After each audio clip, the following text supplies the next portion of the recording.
Hoy vamos a meternos en algo fascinante, la receta secreta que usan los microbios para vivir y, bueno, para hacer todo lo que hacen. El término técnico es estequiometría microbiana. Uf, suena complicadísimo, ¿verdad? Pero no se preocupen. En el fondo, es simplemente entender la química que hay detrás, cómo estos seres microscópicos toman ciertos ingredientes y los convierten en cosas totalmente nuevas. A ver, para que esto no se quede en teoría, empecemos con una pregunta bien concreta. Digamos que tenemos 1 kilo de azúcar. Con eso, ¿cuánto etanol podríamos producir? Pensemos en, no sé, biocombustible o incluso cerveza. Y ojo, que esta no es una pregunta para un examen de química, ¿eh? La respuesta a esto es literalmente la base de industrias enteras. Entonces, ¿cómo respondemos a eso? Bueno, la clave de todo, el secreto, es simplificar.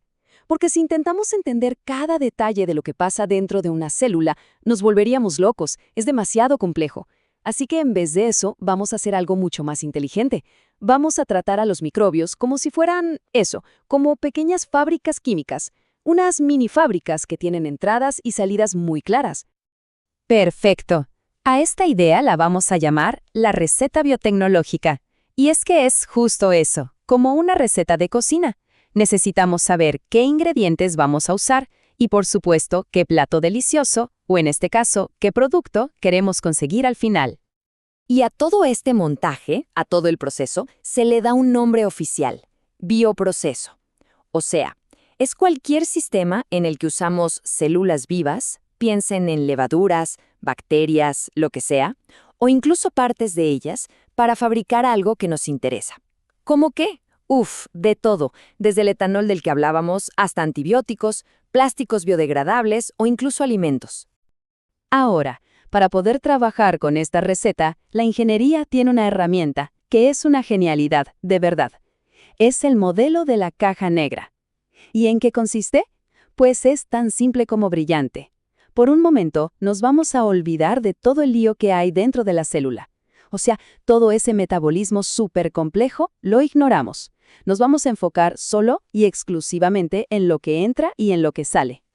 Y así es como se ve, en su versión más pura. Le damos nutrientes al microorganismo.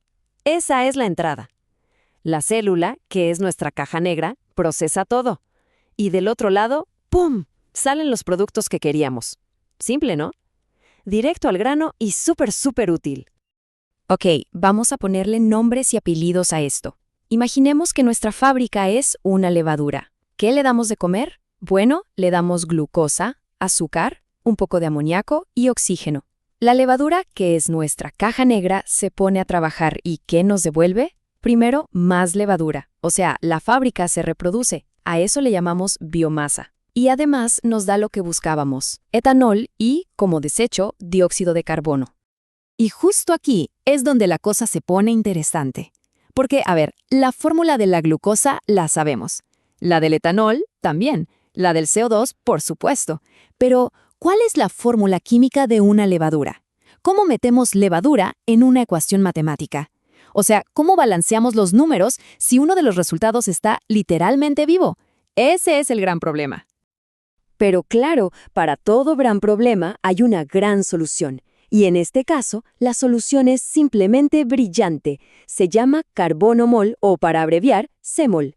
Piensen en el CMOL como nuestra unidad de medida universal, la regla con la que vamos a poder medir todo por igual, incluso a nuestra escurridiza biomasa. Ok, ¿y qué es exactamente un CMOL? Es muy sencillo. Es la cantidad de cualquier compuesto que tenga exactamente 1 mol de átomos de carbono. O sea, 12.01 gramos de carbono puro. Al usar esta medida, al estandarizar todo con el carbono como referencia, de repente, magia, podemos comparar peras con manzanas.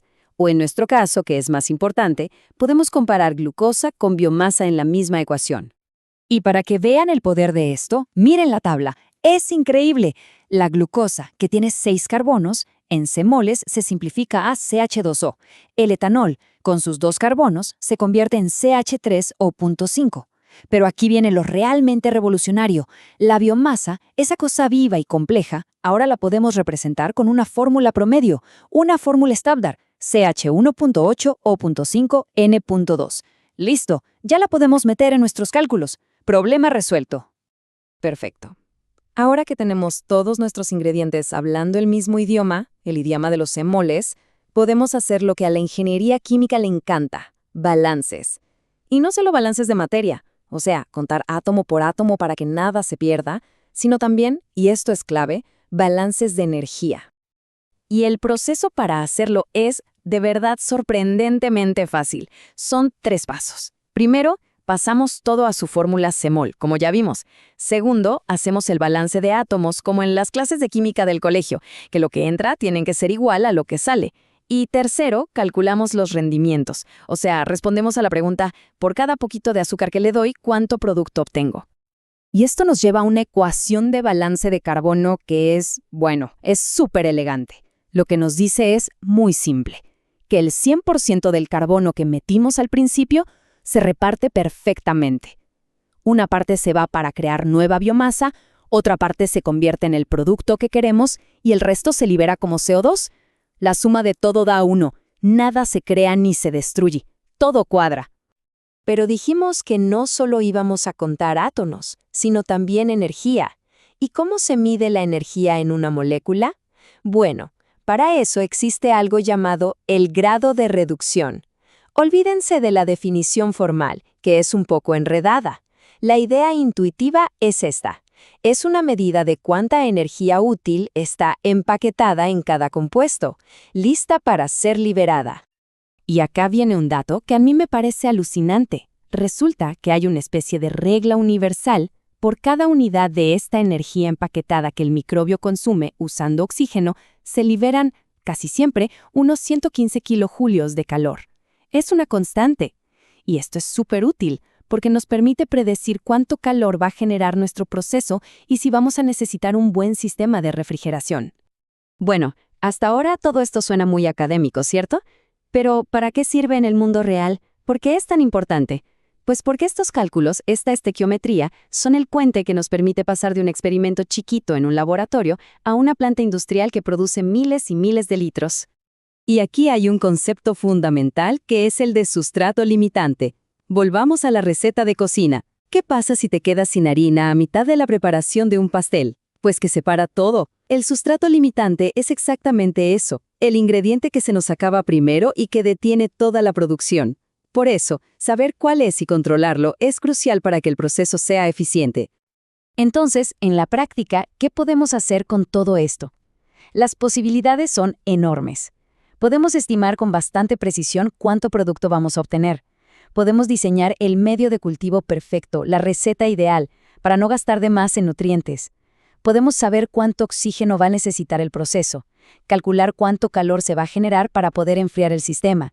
Incluso nos sirve para revisar si los datos que obtuvimos en el laboratorio son coherentes o si hay algo raro. Y esto lo resume de una forma excelente la autora del material que estamos analizando, la doctora María Teresita Castañeda.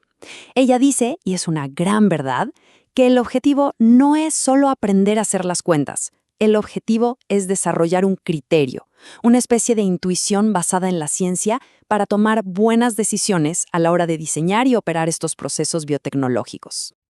Y esto nos deja pensando, ¿no? Al final, al entender y aplicar estas recetas químicas, lo que hemos hecho es transformar a los microbios en verdaderas fábricas microscópicas que podemos programar. Así que la pregunta ya no es ¿qué pueden hacer?, sino más bien ¿qué nuevas maravillas les vamos a pedir que construyan para nosotros en el futuro?